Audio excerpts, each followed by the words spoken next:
اللہ نے ان چیزوں سے روکا نہیں ہے. عورت شادی کرو، تمہیں اللہ نے اجازت دی ہے، اولاد ہے ان کی پرورش کرو، کمانا ہے تو کماؤ، سونا چاندی کماؤ، کون روکتا؟ اور سواریاں اچھی رکھنی ہے تو رکھو. میرے نبی نے گدھے پر بھی سواری کی، خچر پر بھی کی، اونٹ پر بھی کی، اور اعلی نسل کے گھوڑوں پر بھی کی. تو آپ نے امت کے تمام طبقات کے لیے راستہ دکھا دیا. اسلام میں صرف غربت کا نمونہ نہیں، اسلام چپڑاسی سے لے کر بادشاہ تک کا نمونہ پیش کرتا ہے، اور زندگی کے ہر پہلو پر میرے نبی کا نور پڑ رہا ہے اور ان کی روشنی پڑ رہی ہے کہ بادشاہوں کو بھی اگر زندگی گزارنی ہے تو نبی کے طریقے کو دیکھیں گے. ایک دفعہ سعد بن عبادہ آپ کے لیے ایک جوڑا لائے کپڑوں کا، کہا جی آپ کو پہنانا ہے. آپ نے پوچھا کتنے کا ہے؟ فرمایا 27 اونٹ دے کے یہ جوڑا خریدا ہے. 27. آج بھی ماٹھے سے ماٹھا اونٹ 2 لاکھ کا ہے، تو تم اسی ردی اونٹ پہ رہو 2 لاکھ، تو 54 لاکھ کا جوڑا میرے نبی نے پہنا. انکار نہیں کیا. تو اتنا مہنگا لے گا، لے جا، میں نہیں پہنتا. تو انکار کرتے ہیں نا، انکار نہیں کیا، پہنا، اتار دیا. پہن کے یہ سنت نہیں اس کو کہیں گے، اس کو اجازت کہیں گے. آپ نے اجازت دی کہ آپ کو پتہ ہے میری امت میں بادشاہ بھی آئیں گے، میری امت میں مالدار بھی آئیں گے، صنعت کار بھی آئیں گے، دولت مند بھی آئیں گے، میں نے سب کو نمونہ دینا ہے. تو آپ پابند لگے کپڑے ہی ساری زندگی پہنتے تو مالداروں کے لیے کہاں سے راستہ ملتا؟ پھر تو صرف غریبوں کے لیے آپ نمونہ تھے، مالداروں کے لیے تو نہیں تھے. آپ اگر ساری زندگی گدھے پر ہی سوار کرتے تو لینڈ کروزر والے کو نمونہ کہاں سے ملتا؟ پراڈو والے کو نمونہ کہاں سے ملتا؟ مرسڈیز والے کو نمونہ کہاں سے ملتا؟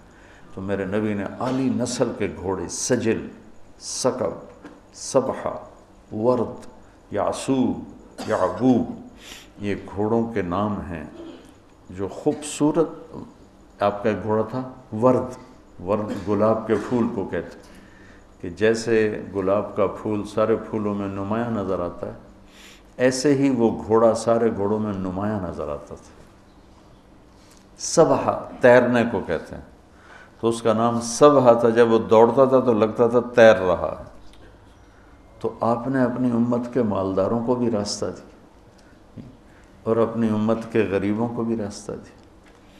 ایک دفعہ سعد بن عبادہ، یا رسول اللہ آپ کی دعوت کرنی ہے. انہوں نے کہا کرو. تو اگلے دن دیگچے چڑھے ہوئے آ گئے.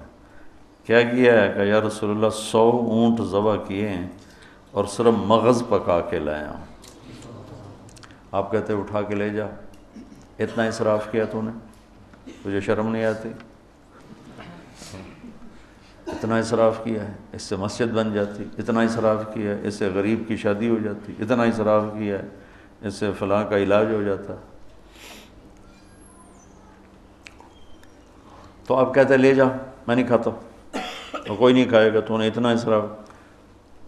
یا رسول اللہ 100 اونٹ ذبح کر کے صرف مغز نکال کے پکایا ہے، آپ کو کھلانا تھا.